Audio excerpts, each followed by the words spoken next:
Welcome to Are You Quizzing Me? I am Vineet Nair with my co-host Aditya Kashyap. This is a quizzing trivia podcast show. Join us as we dive deep into history, science, pop culture, and so much more. Let's get quizzing. Ladies and gentlemen, welcome to episode number 103. That's 103 of your favorite quizzing and trivia podcast show, Are You Quizzing Me? Aditya and I are back for another round of quizzing with this 103rd episode of ours. And without much further ado, let's go ahead with the audience question. Now, this is a question that was sent in to us by Dr. Rakesh VT, and I'm going to use this as an audience question. So this is more of a straightforward general knowledge question. Try to guess the answer by the end of the episode. When the going gets tough, the tough get going. Let us never negotiate out of fear, but let us never fear to negotiate. That's John F. Kennedy, by the way. We shape our buildings, and afterwards our buildings shape us. That's by Winston Churchill. This usage of repeating words in reverse order is called what? Let me repeat the question. When the going gets tough, the tough get going. Let us never negotiate out of fear, but let us never fear to negotiate. We shape our buildings, and afterward our buildings shape us. This usage of repeating words in reverse order is known as what? I will reveal the answer to this question at the end of today's episode. So, let's start off with our regular round of quizzing, and let me start off this episode with a question I just love because I came across this piece of trivia, I connected it to something I already knew, and I was like, wow, I couldn't wait to ask Aditya this question. So, Aditya, are you ready? Absolutely. Okay. So, this is a bit of an alphabet soup, so pay attention. X was a Portuguese Catholic priest who was one of the pioneers of the scientific study of hypnotism, following on from the work of Y. Let me repeat the first part again. As I mentioned, this is a bit of an alphabet soup, so I'm going to go very slowly with this.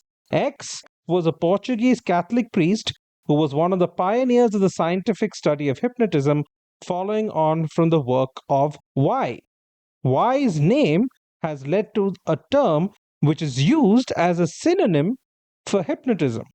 Coming back to X, X was born in India and was implicated in the infamous Pinto Revolt, which was in rebellion against the Portuguese rule in Goa in 1787.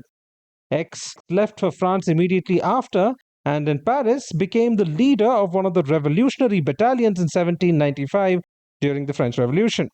Today, there is a bronze statue of X trying to hypnotize a woman located in central Panjim in Goa. The Institute of Clinical Hypnosis and Counseling was established in the Indian state of Kerala as a memorial to X. However, the average reader of classical fiction or a cinephile would know X's name because a character with the same name as X is the pivotal character in a novel Z written by famed author A. So I want you to identify X, Y, Z, and A. X is the priest, pioneer of the scientific study of hypnotism, following on from the work of Y, whose name is a synonym for hypnotism. Today, an average person or an average bibliophile or cinephile would recognize the name X because X is the pivotal character in a novel Z written by a famed author A. I know this is quite an indulgently vague question, but Okay, so my intuit seems to be synonyms for hypnotism. But that's a stupid in because I can't think of anything that is a synonym for hypnotism. So, Okay. Hoodwink, Houdini. So I'm going to say something like that. No. Okay. No. Look at the time period. I told you that he was part of a revolution in Goa in 1787. X was part of the Pinto Rebellion or the Pinto Conspiracy, which never actually came to root because they were betrayed. But in 1787. And X obviously followed Y. So Y is before. Yes. Hmm. Y is who's considered like the father of, or the person when you talk about hypnotism. Hmm. So Father of. Y is kind of independent. You might get Y on their own. But X, Z, and A, you might need to have a little bit of knowledge, or you'll need a clue from my side, most probably. So that seems to be the case right now. Give me a clue, maybe. Okay, let's start with the Y portion, because Y is the one that I mentioned. You can probably guess separately. So, apart from the name giving an origin to another word for hypnotism, the name has also given rise to a verb which means to capture the complete attention of, or to transfix somebody. So, the name Y has given rise to a synonym for hypnotism, and also to a verb which means to capture the complete attention of, or to transfix someone. Command, but that transfix some to I'll use it in a sentence with a fill in the blanks. Yeah, you can try that. do that. They were completely blanked by his story. Enamored. They were completely. No, enamor would not exactly mean to capture the complete attention of. They were completely struck. These don't seem to fit the bill. Okay, let me give you a couple of other similar words. Okay. Spellbound, enthralled, dazzled, bewitched. These are all synonyms for the same verb. Yeah, but now you're just throwing the thesaurus at me. Yeah, those are pretty heavy. They were captivated. They were. Close. Think in terms of hypnotism as well. Oh yeah, those there are words. These are two different words, but they come from the same root. Yeah, so basically, there's an older usage where it's a synonym for hypnotism, and then the current day usage where it means to capture the complete attention of somebody. To rivet. Nope, that got a more, I think, a mechanical origin. Yeah, that's what I was thinking. No, wow, I can't think of a word that would fit the bill. Okay, so then let's try with X, Z, and A. Maybe a clue there would help. Yes, please. Okay, so there has been a recent, very, very well received French film based off this novel Z. Very recent one. But the novel itself is in English. Yeah, I mean, you would have read it in English. But It's basically a French novel, but everybody's read the translation. and there's a French movie that was based off of this. There's a very recent French movie. There have been numerous movies throughout the years. That's what I said. The average bibliophile or cinephile would remember or recognize this character who shares the same name as X. So this novel, as I mentioned, is a massive, massive novel.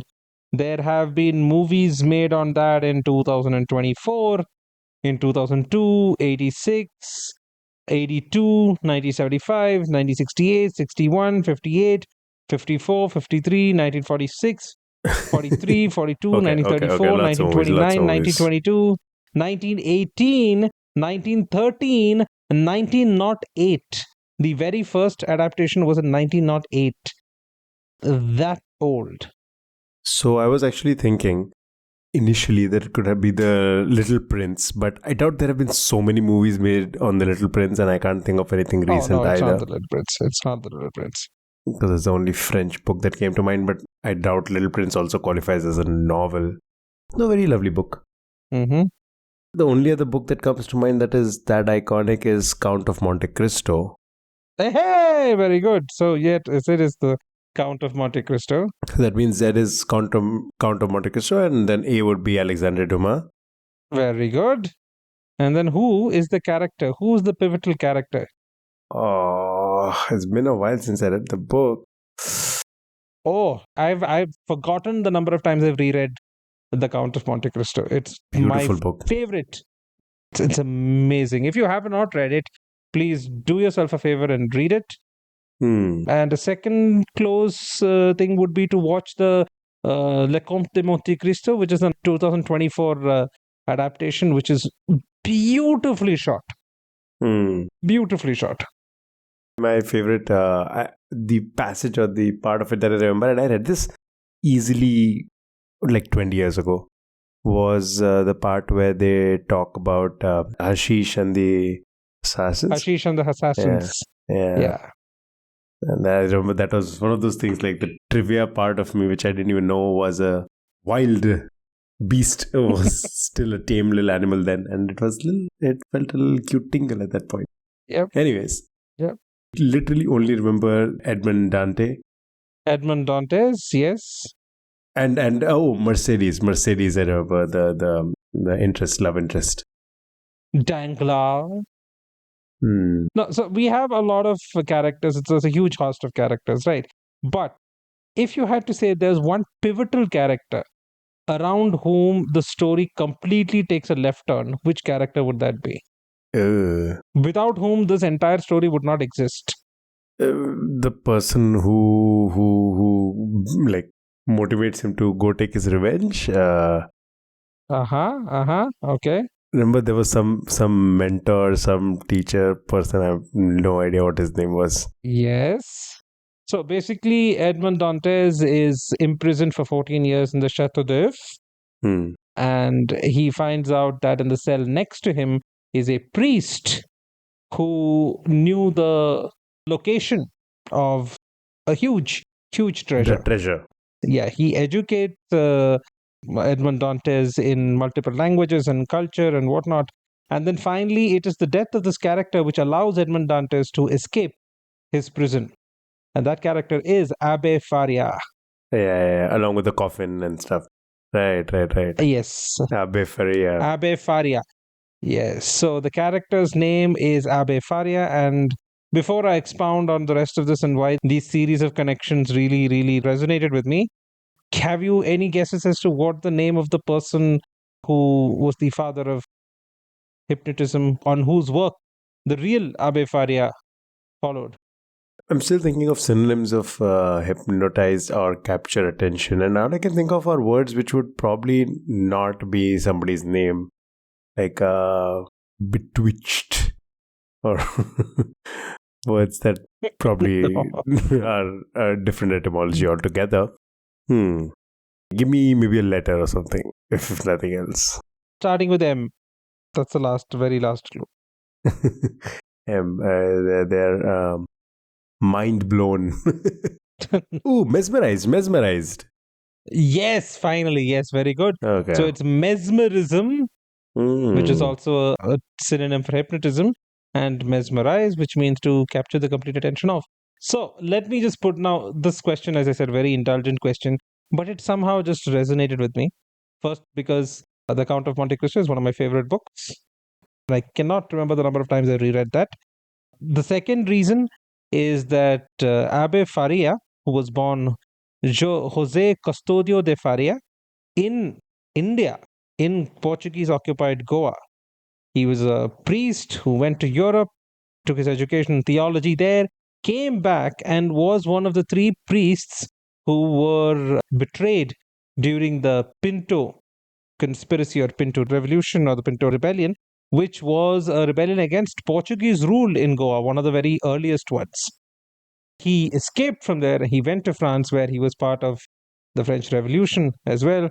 And then he expounded on his studies in hypnotism and finally died. And I found it interesting that there's a statue of him in Goa, and that the Institute of Hypnosis in Kerala, where I currently am, is also dedicated to Faria. So all these things just kind of resonated. I used to live in Goa for a good 6-7 years. I'm currently in Kerala. The Count of Monte Cristo is one of my favorite books. And I recently just watched the newest adaptation of the Count of Monte Cristo. So all of this somehow just spoke to me, and apparently only to me, because now that I've actually asked the question, it seems very long-winded and completely impossible to guess unless you know what I'm talking about. So, Vineet, don't let anybody stop you from living your main character life, okay? You are out there being the main character, and you are very much entitled to that. Good for you. Yes, thank you. Cool question and lovely coincidences. I think that makes up the best of Are You Quizzing Me questions. Just weird, Yeah. random coincidences. Yeah. Yeah. Now, speaking of coincidences, actually, no better segue. I'm going to ask you if you know of the concept of a heteronym. Uh, Heteronym, not particularly, but I can guess name. So something like two words with the same meaning or something like that. Close enough, but not exactly. Okay. Two or more words which are spelled identically but have different sounds and meanings. Ah, okay. Yeah. Like lead and lead. Yeah, and in this case, actually, the question that I'm going to ask doesn't really have a different sound, but it does have different meanings. The example, though, that was Okay. given on Google when I just wanted to Google the definition of heteronym was tear and tear. Tear as in rip, and tear as Ah, in like the liquid from your eye. So I'm going to give you the example of a heteronym, and you have to tell me what word is it. So I'm going to give you the three separate origins, and you have to tell me what word is it. Yeah, you're giving the meanings or the origins of the word. I'm going to give you the origins of the word, and that will help you figure out the meaning also, maybe. Yeah, there are three different meanings to the similarly spelled word, exactly the same spelling for the word. Okay. First word Okay. is from an Old Norse word which meant a cup or bowl. A Norse word which meant a cup or bowl. Okay. Yes. No, nothing rings a bell over there. The second meaning is from Old French word which meant husk. Okay. And the third one, Still nothing. this one probably should lead you there.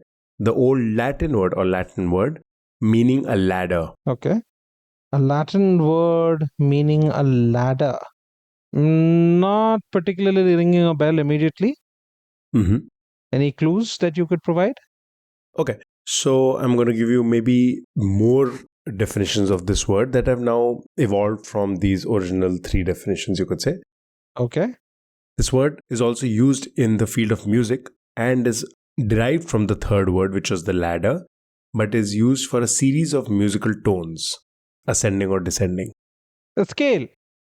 Hey, there we go. That was a quick crack. Yes, it wasn't meant to be a long winded question, but I love the fact that scale has three different meanings. So, scales like the way you measure stuff, Scales, yes. And scales of a fish. and then the scales of a fish, and scale as in like mathematical scales or musical scales, Huh. right? And all three have different Yes. origins. They just happen to eventually evolve into the same word. So convergent linguistic evolution. Convergent linguistic evolution, yeah, and there are some lovely other examples Hmm. of it. But in the case of scale, the old Norse word was skal, which meant bowl or a cup. The old French word escale meant husk or shell, and Latin Okay. scala, which meant ladder. So all three different Oh, okay. etymologies for now what is the same word, scale. It is pronounced and spelled in the exactly same way. Yeah. So you also say to scale a ladder, right? So to climb a ladder is also. Exactly. Oh, nice, nice, nice. And I think there are a lot of examples of two words having, or rather, a word having two different etymologies. Okay, yeah. But in this case, there were three different etymologies, and that's why I thought it was a unique and interesting occurrence of a heteronym. So that's a heteronym, and that's an example for you. Okay. Nice. Just to clarify, these are Mm-hmm. the ones that we mentioned are heteronyms. So then they're also homophones, right? Because you pronounce them the same way. True. I am actually not sure if this is considered a heteronym or a homograph because I saw actually this particular example. I have to credit to some random reel I saw on Instagram. So I can't even go back and Okay. credit which channel it was, and they said it was a heteronym. When I Okay. googled it, homograph is a word that is spelled like another word but has a different meaning and may have a different pronunciation. So in this case, I'm not sure if it's a homograph or a heteronym. It could be one of the two. Okay. Oh, fair enough. That was a great question. I don't particularly have a segue in hand for this. So, just bear with me while I just bounce right into another question. Not a particularly guessable type of question that we mentioned. This is a straightforward kind of trivia. You know it, you don't know it, maybe I'll give you a clue. So, on January 27th, 1965, the city of Atlanta held a celebration dinner for Martin Luther King Jr. to honor his achievement in winning the Nobel Peace Prize of 1964. When the New York Times ran an article revealing that many local businesses were apathetic or hostile to the event, one Atlanta based corporation intervened, sponsoring the banquet, and their CEO, J. Paul Austin, threatened to relocate their headquarters away from the city if the event wasn't supported. My question is, which company? Atlanta, you said MLK, Peace Prize, and J. Paul Austin. CEO J. Paul Austin. Okay. This sounds vaguely familiar, Mm-hmm. but no, I don't have an answer right now off the top of my head. Any hints, any clues? Okay, so the corporation that I'm talking about is responsible for thousands of, or rather at least hundreds of products. But their flagship product is unique. And even though it's very unique, it has never been patented for a very specific reason. Oh, Coke. Very good, yes. Coca Cola. Okay. That was fast. Okay. I was trying to be a little vague on that. Yeah, so in January of 1965, city of Atlanta held a celebration dinner. The local businesses tried to boycott it, or rather, they were quite hostile to the event. And that's when the New York Times ran an article on this, and CEO J. Paul Austin of Coca Cola stepped up, sponsored the banquet, and threatened to relocate their headquarters if the event wasn't supported. Okay. Well done, Coke. And for the other piece of trivia which I'd given as a clue to Aditya, for those who do not know, Coke's formula is obviously very unique, right? It's very closely guarded, but they never patented it. The reason being, if you want to patent something, you actually have to reveal what it Reveal it. contains. And because it's such a highly guarded secret, Coke can never patent the recipe for Coke. That's the answer to that. So that was very quickly cracked. So I'm guessing the baton is now back in your hands. All right. I will take that baton gladly because I have a lovely segue for you.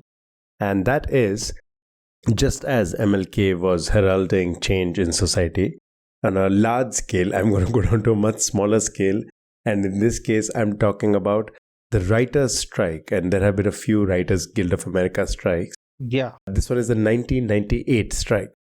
Okay. In 1998, the Writers Guild of America had a long strike in which time this particular actor had some time to himself. Because he had a lot of time to himself, because the show that he was supposed to be on was on hiatus, he decided to change something about his physical appearance. When he went back onto the show coincidentally improved drastically. And so the fans of the show associated that change in the actor's physical appearance to improvement in the quality of the show. And that phrase has become known to be, let's say, the opposite of jumping the shark. And I assume you know what jumping the shark is. Yes, Happy Days, where Fonzie literally jumped over a shark. Exactly. So they hyped up that episode a lot in Happy Days, where Fonz was going to jump over a shark and they were building up to it. They were looking to bring in some novelty. The show was declining in quality, and then it was kind of anticlimactic even when it happened. So jumping the shark is when a show is decreasing in quality. This particular phrase, which happened because of the 1998 Writers Guild of America strike, was indicative of how a show can improve in its subsequent seasons as opposed to its initial quality. So the actor had some time on his hands and changed something about their appearance. So my first thought is his hair. Did they change their hairstyle? Close. Okay, then facial hair, maybe. Yeah, you're right. Very well done. Yep. Now, can you tell me which show was this that from its second season was decidedly better in its quality? Is this Home Improvement? No, but Tim Allen never had a beard on the show. No, not on Home Improvement. No, and Home Improvement was earlier than 97. Okay. Um. Sorry, did I say 1998? I meant 1988. I apologize. It is 1988. Oh, 1988. Fresh Prince. Nope. Okay, the Fresh Prince was 1991, 92. Okay. Uh. So let me just clarify. Because I misspoke. 1987 was the Okay. first season, which wasn't very good. 1988 was the second season, Okay. and before the second season had released, and the second season was actually cut down to a fewer episodes than the rest of the show run, all the other seasons, Sure. Okay. and because of the Writers Guild strike. 1988 Writers Guild strike resulted in this particular change that became consistent for the remainder of the 7 seasons. Remainder of the 7 seasons. So this is a show that went on for at least 8 seasons. Then. Sorry, remainder of the 7 seasons being 6 more seasons, I meant. Total 7 season run. Oh, okay. So 6 seasons. Total of 7 seasons. 80s TV show. First two that come to mind are Moonlighting and Remington Steele. But No. no, Moonlighting was already quite popular in the mid 80s, so I'm not guessing that. No, Remington Steele, no, Pierce Brosnan pretty much looked the same throughout, if my memory serves me right. Mm-hmm. Which else? Which was Magnum PI was already off the air, if I'm not mistaken. Mm-hmm. Murder, She Wrote, Angela Lansbury, again, pretty much looked the same. Okay. Let me try to help you with this, okay? Before I go through all the 80s shows. Yes. In this case, the complaint that viewers had was a lot of the early episodes of season 1 were rehashes of episodes from the original series. Oh, wait, is this Cheers? No, not Cheers. Good guess, but no, not Cheers. No, wait. No, it's not. No, Cheers was not. Cheers was the early 90s. Not 87, 88 would be too early for Cheers. So it's a spin off. Mm-hmm. It's a spin off of some other show. And it was there in the 1980s. Joni Loves Chachi was a spin off of Happy Days, but I think again that was in the late 70s, early 80s. So that's not it. It has also inspired multiple films. Multiple films. Wait, there was a how do I put this? A second or a revival of the Mission Impossible series in the 80s. I think you're right, but no, this is not the Mission Impossible series either. Okay. Oh, you definitely know this, and you're gonna kick yourself in the butt. Okay. I grew up on these shows, man. How is it that I'm not getting? It's a spin-off show. Hmm. Also inspired movies. I need a clue. Give me a clue. Give me something. Okay. Wait, is it MacGyver? No. Okay, it's not MacGyver. It's not like I've mentioned one of these and you've decided just because I didn't say anything that you would let it go, right? It's not. You're not playing me No, bad, I don't right? think so. I'm also concurrently looking up more clues for you. So if I have missed it, please forgive me. But I don't think you mentioned it so far. I think I Okay. would have caught it if you had already mentioned Okay. it. Okay, let me give you another hair-related trivia for this particular show. This is the 80s. Everything was about hair. Even the big bands were called hair bands. Okay, so the person that I mentioned who with the facial hair, that actor is one of the leads. Okay. The other one of the primary cast was initially not supposed to be cast in that role. That actor was not supposed to be cast in that role because the creator of that show had imagined that particular character to be somebody with a lot of hair. And when this actor was pitched for this character, the creator was like, doesn't fit my vision. Okay, so somebody who's bald? Interestingly enough, the same actor, when he met the production house, Paramount Pictures, he wore a hairpiece because the creative staff of the show was worried that Paramount would veto his casting if they knew he was bald. Oh God. Who's bald? And after the meeting, the executives agreed to cast him on the condition that he will not wear that same ridiculous toupee. So they clearly knew he was wearing a toupee. They're like, just whatever, you're good, but don't wear that. Is this Miami Vice? No. Yeah, no, because neither Sunny nor Crockett had a hairpiece, and they both had fabulous, fabulous hair. And I'm going through every 80s TV show I know, and none of them seem to fit the bill. 80s going into 90s, yeah. 80s going into 90s, yes, but still, I mean, like, it's. Sheesh, this is irritating now. Okay, tell me a clue. Give me another clue. Give me another clue. Oh boy, more clues. I'm just going through the IMDb page. There's a lot of fun trivia for this actually. Actually, these two characters, the one with the beard and the bald headed one, are both the only actors to appear in all 178 episodes of the series. Bald. Oh, God. Okay, I know what this is. This is Star Trek The Next Generation. There we go. Patrick Stewart and Commander Riker. He was clean shaven in season 1, and when he came back, he had a goatee. Yes. It makes sense.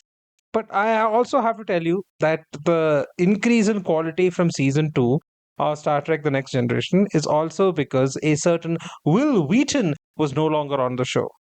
Okay. Fair enough. I mean, like, seriously. Little Crusher was one of the most irritating characters ever.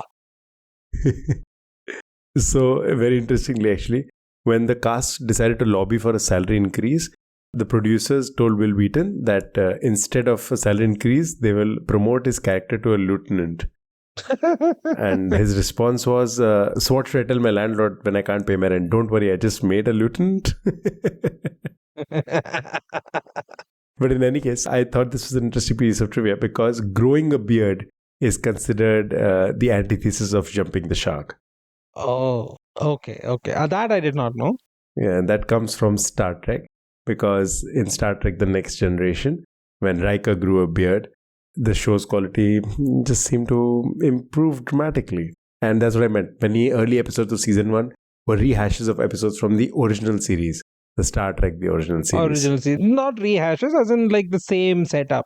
Similar ideas and storylines and stuff. And only from season 2 did they sort of get better. And it coincided because the actor who played Riker, William Frakes. He's not only a phenomenal actor, he's a very, very good director. So it's Jonathan Frakes, it's not William Frakes. He plays William T. Riker, that I remember. I don't remember what the T stands for. Okay. But in any case, Jonathan Frakes, who plays the Riker, is the actor who had time on his hand during the strike, and he grew out his beard and he came back with it. And Patrick Stewart was obviously the other actor who initially was not being considered for the role of Picard because Gene Roddenberry, who was the creator for the show, wanted somebody with a lot of hair and a younger captain. And eventually it turned out that Patrick Stewart was the best fit, and that's how he got the role for Star Trek The Next Generation. There's another piece of trivia. So, there's a lot of lore in the Star Trek universe, right? Mm-hmm. Mm-hmm. So you've heard of the Kobayashi Maru. Mm-hmm. It's an unwinnable test, and Kirk has to cheat to get it, right? So there are many such things. Have you heard of the Picard maneuver? Mm-hmm. Yeah, I know. Simply because I read it in the trivia just now. Oh, God. Okay. I'm just flexing my Trekkie knowledge, but No, okay. I actually, because I'm not a Trekkie, so I would not have known otherwise. Okay. So you want to tell the good listeners what the Picard maneuver is? So apparently the Starfleet uniform was so uncomfortable to the point where Patrick Stewart's agent threatened to sue Paramount for any muscle or joint damage Stewart suffered from the outfit. This led to a change of design from a one-piece spandex suit to a two-piece polyester suit in season 3. Although the new uniforms were easier to wear, the shirts had a tendency to ride up when the actors were sitting down. And Gene Roddenberry always felt Picard's uniform should be unfailingly smooth, so Patrick Stewart got into the habit of straightening his shirt with a sharp downward tug as he sat down, an action that jokingly became known among fans as the Picard maneuver. Yeah. To be honest, the Star Trek The Next Generation was my gateway drug into the Star Trek universe. Oh, okay. I remember as a kid thinking that the special effects were so great. Now when I watch it, it's very, very hokey. There are some really, really good episodes. There are very few things which I think hold up, and I think the epitome of special effects which hold up has to be Jurassic Park. Like, even Oh today when yeah, you watch because it. Jurassic Park had very few CGI shots. Hmm. Most of it was practical effects. Most of the scenes with the T-Rex were an actual animatronic Hmm. head, and there were only very few scenes where CGI was put in. Yeah. What I usually like to point out to people as an example of really good CGI, way ahead of its time, is the Pirates of the Caribbean Oh, series. I think it was truly phenomenal. Yeah. Davy Jones. Davy Jones. That was It was the right amount of creepy and still fun enough for kids. it And looked real. yeah. It looked real. That's the best part. But now I don't know what I mean. Like you watch the Fast and the Furious, and all, I'm like, what is going on? Oh, well, this is a never ending complaint, so we're never going to end that. Though I will come back to Star Trek and I'll tell you another fun piece of trivia that I came across just now. According to LeVar Burton, Huh? during the production of the first season, he would spend hours seated on the bridge set with little or no speaking. LeVar Burton is the black guy in this. The actor who plays Geordie. Don't say the black guy. Geordie LaForge, who was the engineer of the Starship Wasn't he the Enterprise. only black guy in the Star Trek Next Generation, like the main cast? Technically, no, because the actor who played Worf was also black. You are right. Michael Dorn was also an African American. You know what? Sincere apologies. Yes, you're right. I thought he was the only black guy. That's why I referred to him as a black guy. But Whoopi Goldberg played Guinan, the bartender. chalk this up to my lack of Star Trek knowledge. Anyways, according to LeVar Burton, he would spend hours on the bridge set with little or no speaking. This led to some tedium, which would cause him to doze off or completely fall asleep. However, this was barely noticeable as his closed eyes were hidden by the visor prop. Visor. Yeah. No, but it's a very nostalgic show for me as well. So thank you for the question from that. Yeah. Even though it took me ages to get to the answer. But yeah, Star Trek The Next Generation was a once in a lifetime kind of show. I would imagine. I would imagine that this is a nostalgia question for you, given the fact that I know that you're a fan of the show. But it is your chance to ask me another question, Vineet. Yeah, and I again have absolutely no segue, except for the fact that let's move from science fiction to a place of science. Okay, that's a good segue. Decent. So this ubiquitous term is believed to have originated with the activities of student pranksters at MIT, which I'm talking about the Massachusetts Institute of Technology, not the Mylapore Institute of Technology, which is an institution with a proud tradition of student pranks stretching back to the 1960s. MIT pranks have often included placing unlikely vehicles or objects on top of the institute's 150-foot high great dome, such as one year when they placed a 25-foot long fire truck on top of a 150-foot high great dome. Oh my lord! Wow. Yeah, if you have some time, just go down the rabbit hole of what all they put up police cars there, they put up fire trucks and whatnot. So my question to you is, what ubiquitous term is believed to have originated with this practice and to these pranksters? So there was a name that was given to these pranksters, which has now translocated itself to other usages. Interesting. Though the general principle you could probably kind of think, yeah, okay, the principle behind the word still remains somewhat the same. Okay, so the word's origin lies with the pranks at MIT. The name given to the pranksters. Okay. But the word is not necessarily a synonym for a prankster or anything. No, it's not a synonym for a prankster, but look at the kind of pranks that they have put up, right? And there's an underlying thought process behind it, which might explain why this name is now used for something else. Okay. MacGyver is my first instinct, No. but of course that's not the origin. So no, I am actually at a loss here. What word comes from that?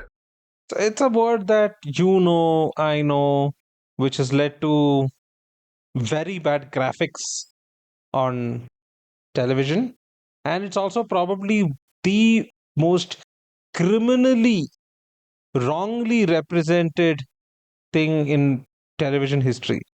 Like very, very, very few movies ever show this as it actually is. Wait, it has caused bad graphics in movies. This causes bad graphics in movies. Not causes bad graphics when people try to depict this in movies, Oh, it is poorly depicted. Got it, got it, got it. especially in Indian movies. Indian movies are especially responsible for some horrendous scenes regarding this. Okay, then I have to take a guess. This is hacking. Ah, very good. Yes. So the term is hacker. Oh. So the term hackers were originally given to those pranksters who used to do these magnificent pranks in MIT on the MIT campus. Mm-hmm. Now it's a cyberculture term for somebody who invasively gets into another computer system. Okay. You can kind of see there, like the pranksters exploited weaknesses, loopholes to get these kind of pranks done. Actual hackers and computer hackers now do the same thing. They exploit weaknesses and whatnot. That's very interesting. That makes a lot of sense. I would encourage you to go online and read about the MIT prank where they put up an actual police car up there, Okay. which the police got down by using a crane. And the next day, the car was again up on the roof. It's a fantastic read. You should definitely go check it out. Okay. All right. This sounds amazing. I remember one of the things that, and there's a book somebody's written about pranks at MIT. I'm sure there are multiple books, perhaps, given how ubiquitous this seems to be as a culture over there. And this book had spoken of an urban legend, but did mention that there is no verifiable source. And it said, and this is a urban legend across multiple colleges. So it doesn't necessarily have to have its origin in MIT or even in truth for that matter. Okay. And the legend is of this kid who would go into the school football field, the college football field, every day, dressed in a striped, black and white striped shirt, and he would blow his whistle, and then he would start feeding the birds, right? He would start feeding pigeons. So he would I can see where this is going. Yeah. and the opening game of the season, whenever the first game happened in the field, the referee blew the starting whistle, and a bunch of birds attacked him. Swooped down on him, assuming that there's going to be food, and there wasn't any. Oh. This has been widely acknowledged as maybe an urban legend, but nonetheless a fun little story. No, I'm believing that completely. I want to believe that somebody actually did that and some poor referee got almost pecked to death by a number of pigeons, I want to say. Yeah, pigeons, yeah. Oh, that's very nice. That's very nice. Okay. So, this probably brings me to the last question of the episode. And speaking of people who are whimsical, I guess, and doing unexpected things, I'm going to talk about an individual who did something unexpected. Not a bad segue. Okay. An episode with decent segues, I would say. Okay. Do you know of this gentleman by the name of Cecil Chubb? I know Cecil the male. I don't know Cecil Chubb. Okay, good. Great. That should make my question a little challenging for you. Because Cecil Chubb, on the afternoon of September 21st, 1915, was looking for a deal when he went to the Palace Theatre in Salisbury, England. And there were a lot of people who I think it's pronounced Salisbury. Ah, my bad. Yes, you're right. Salisbury, England. This weird pronunciation for English cities and towns always gets me. Yeah, Salisbury, England. Yes, I know. Cecil Chubb was there looking for a deal at the Palace Theatre. And legend says this wealthy 39-year-old lawyer had been dispatched by his wife to purchase a set of dining chairs. But suffice it to say that he did not do what his wife wanted him to do and instead did something very unexpected and frankly a little ridiculous. It all changed when auctioneer Howard Frank announced lot number 15. Okay. Yeah. Now, Frank had assumed that there would be people willing to bid on lot number 15, and he started the opening bid at £5,000. Okay. And when he was met with stone cold silence, he even joked about it, saying, "Surely someone will offer me £5,000." Then somebody finally started to bid on it, and it reached £6,000. And again, people stopped. And at this point, Frank said, "Gentlemen, it is impossible to value the said lot number 15. And let's call it X. Okay. It is impossible to value X. Surely £6,000 is poor bidding, but if no one bids me anymore, I shall set it at this price." Finally, Chubb decided that he's going to bid a little bit more, and he bought it for £6,600, which in today's money is slightly more than $1 million. Okay. I ask you, what was in lot number 15 that Cecil Chubb bought on September 21st, 1915?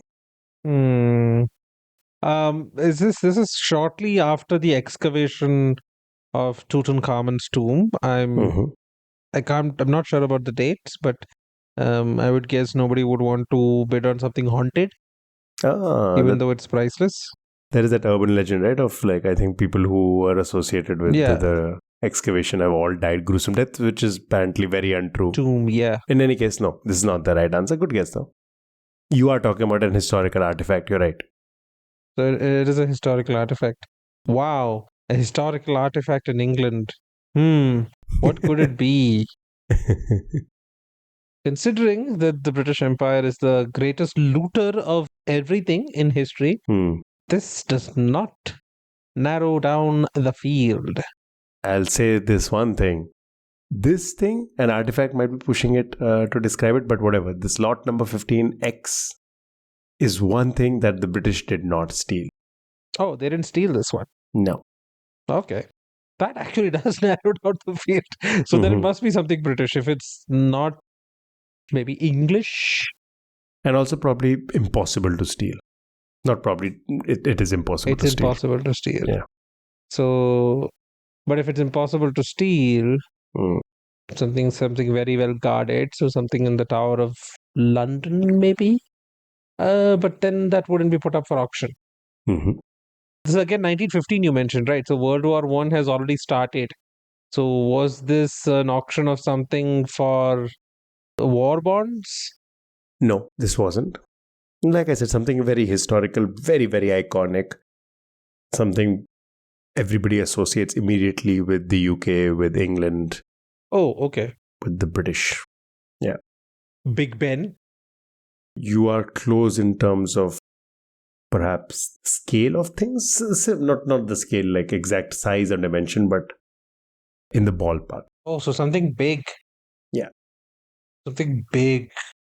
And interestingly enough, because you spoke of how these things are usually in the public domain, eventually Chubb did gift X to the British people in October 1918. So it's a historical artifact, so then obviously it would probably end up in a museum. But you mentioned it's something big, right? Oh, are these the white horses? No, those are not the... You know those white horses you see on the hillsides in England? The limestone horses. No. Historical artifact. Nope, I'll need one more clue, or at least a couple more. Okay. So, this is, like I said, impossible to steal, and not because it is very severely protected, because you genuinely can't steal it. Like you can't steal the Big Ben, or you can't steal the pyramids of Giza. Yeah, because of the building. Exactly. Something along those lines, not exactly a building, but something along those lines. And because it is geographically fixed, Chubb, who was somebody who lived nearby this particular thing X, had decreed when he gave it. Okay. I got it. This is Stonehenge. It is Stonehenge. You are right. Yes. This is Stonehenge. Yeah. I know. Yeah, Salisbury should have made some kind of connection. This is Stonehenge. Stonehenge had private owners because it was on a piece of private land. Exactly. That kept going down from generation to generation until it was taken over by the Historical Trust, I think. So Cecil Chubb bought it at an auction for £6,600, $1 million. Wow. Which honestly sounds like a steal for something that iconic and that valuable to culture and history. I would say those stones can't be worth more than a few £1,000. Like it's not like it's granite or marble or anything. It's like a couple of stones stacked Fair together. enough, fair enough. I think the value is of the fact that they are dated to a time where. Okay, I'm obviously joking. No, I get the joke of the pounds of. No, I'm not talking to you. I'm talking to. See, the problem is now many times my humor does not translate just purely on audio, and people think I'm talking seriously. I have been told this in the past, so I have to be very careful now. I am joking. Yes, which just gives me a tiny segue into the fact that, hey, you know what? We might be doing a video episode anytime now. As soon as we've sorted out some technical issues, we will be there. So watch out for that, quite literally. But, anyways, coming back to the Yes. question, Stonehenge was briefly owned by Cecil Chubb, and it had private owners before him as well. And he bought it at an auction when his wife had sent him to buy dining chairs instead of Dining chairs. Stonehenge. He must have been like, I technically did buy some Mm. things which could be used as chairs. You could sit on it if you wanted to and look ridiculous, but you could, yeah, technically. Yeah. And he donated it to the British people. But he mentioned in his donation that anybody who lived near Stonehenge, just like he did, should receive free admission to the monument. So till this day, around 30,000 of the 1.3 million people who visit annually can do so without paying the admission fee.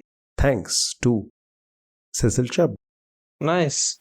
That's also the reason why I think there was a movie recently, right? Something about King Arthur, which had a teenage Merlin who opens up a gateway in Stonehenge. I watch all these weird movies for what I don't know. Okay, it escapes me. Not a particularly great movie, so let's just assume I didn't talk about it. I'll take your word for it. So that's quite interesting. Stonehenge is a megalithic structure, if I'm not mistaken, right? Stonehenge is megalithic or Neolithic? It is, you're right. It's a prehistoric megalithic structure in Salisbury Plain in Wiltshire. So that brings me to Graham Hancock, who is an alternate historian, let's call him that, who has certain ideas about history and prehistory. I would recommend watching him for, if nothing else, good entertainment value, Okay. because he does have some really interesting theories. I'm not going to discount him completely because he does raise certain very valid questions. However, not the answers he provides. Maybe not everything I agree with, but I do believe that all these kind of theories should come out. So you should probably listen to some Graham Hancock. He's a frequent guest on Joe Rogan's show, and he has, I think, a Netflix special along with Keanu Reeves. So probably just go watch. He has a lot to say about megalithic structures, especially Göbekli Tepe, which is in, I think, modern day Turkey. And it's supposed to be around 10,000 years old. Amazing. Yeah. That's all the time we have for our regular round of quizzing. Before we go to our pop culture recommendation, let me answer the question that I asked at the beginning of today's episode, which is, when the going gets tough, the tough get going. Let us never negotiate out of fear, but let us never fear to negotiate. We shape our buildings, and afterward, our buildings shape us. This usage of repeating words in reverse order is called what? So, Aditya, do you have any idea what this is? What this is? This is a question by Dr. Rakesh VT, sent in to us by Dr. Rakesh VT. So, Dr. Rakesh, thank you for the question. And Aditya, do you know the answer to this? This is a fairly straightforward GK question. I think this is an. I'm forgetting the word because I have actually. It's a little embarrassing because I've taught this in my public speaking class and I'm forgetting the word for it. This is one of those rhetorical devices that you can use to make your point. It is a rhetorical device. I will give you the answer. It is chiasmus. Yes, that's the one. That's the one. Yes, it's a chiasmus. So, chiasmus is when you use repeating words in reverse order to make a point. It's a rhetorical device used in, as Aditya said, in speaking and in arguments. So, thank you, Dr. Rakesh VT, again for that question. And hopefully, some of you in the audience did get the answer to that. Before we wind up, Aditya, what's your pop culture recommendation? For today's episode, I'm going to recommend 2 TV shows, both of them on Apple TV. So if you have the subscription, go for it. Or if you want to do something illegal to find it, that's on you. But both shows are really good. The first one is Shrinking, and the second one is Silo. And Shrinking is a show about a grieving therapist who starts to tell his clients exactly what he thinks. So he takes an alternative approach to therapy. It's a fun show. Yeah. And it stars Jason Segel, who is popular for playing Marshall Erickson on How I Met Your Mother. Honestly, very honest opinion, I don't think he's a very good actor. But whatever brand of acting he brings, it seems to fit this show. So, you know what, worth a watch or two at least. And the other show that I mentioned, Silo, starring Rebecca Ferguson. Now that is one hell of an actor. Oh. I have really enjoyed her performance in the Mission Impossible series. I thought she brought a lovely little twist to that. Elsa Faust. And I think she's a very good actor. And she does a phenomenal job in Silo as well. So Silo is a science fiction TV show. The less I say about it, the better, because it has a deep mystery at its core based off of a novel. So, you know, it has some fun source material at its core. So check out both Silo and Shrinking. I've not watched Shrinking, but I would definitely recommend Silo. And frankly, I would sit and watch Rebecca Ferguson just paint a wall. She is so charismatic, insanely charismatic. She can carry the screen all by herself. Frankly, when you're on the same frame as Tom Cruise and you dominate the screen with him in the frame, that says a lot about you. Indeed. So my pop culture recommendations, which I've already mentioned during the course of the show, are The Count of Monte Cristo, which there's a 2024 French production of which I think it's the highest budget French film of all time. And it shows. It is beautifully shot. If nothing else, watch it for the eye candy. The story doesn't hurt either. And the second is, I mentioned Graham Hancock. See, there's a lot of controversy surrounding Graham Hancock. Let me just be perfectly clear. I am aware of that he has a lot of pseudoscientific claims. As I mentioned, when I watch him more for the entertainment value rather than anything else, I don't agree with many things that he says, but I do find the ideas and the questions he poses are worth exploring rather than just dismissing out of hand. Maybe his explanations for it don't make sense, but there are certain things which kind of spark your imagination. So just watch it. I'm not going to say that, oh, he's got this amazing theory which has to be right or whatever. I'm just saying watch it for pure entertainment value, if nothing else. He has a show which I believe is called Ancient Apocalypse, season 2 of which also has Keanu Reeves. So that I'm sure is going to be a controversial choice for a pop culture recommendation. But like I said, I'm not endorsing his theories. All right. And that's all for this episode. Thank you all for listening in. We hope you enjoyed the show and learned something new. If you like what you heard, please consider subscribing to our podcast and leaving us a review on your favorite podcast platform. You must be wondering why I'm doing this so quickly, because I've noticed that many YouTubers do this.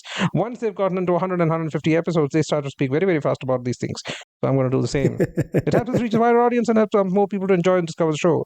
We'd also love to hear your feedback, suggestions, and even trivia. You can reach us out on Instagram at @AreYouQuizzingMe. If there are questions you want asked on the show, you can do so by sending questions to us on our email, areyouquizzingme@gmail.com, with the name of the quizmaster in the subject line. We also have a subreddit, r/areyouquizzingme, where you can interact with other fans of the show. We appreciate your support and look forward to sharing more episodes with you in the future. Thank you again for tuning in and have a great day. Was that fast enough? I believe so. That was insanely fast. Very impressive. You're a regular YouTuber. Aditya will slow it down in post. All right. See you guys next week. Bye-bye.